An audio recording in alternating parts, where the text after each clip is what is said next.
inches in the past hour across the warned area. Flash flooding is ongoing or expected to begin shortly.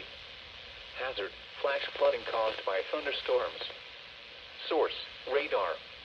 Impact: flash flooding of small creeks, highways, streets, and underpasses, as well as other poor drainage and low-lying areas.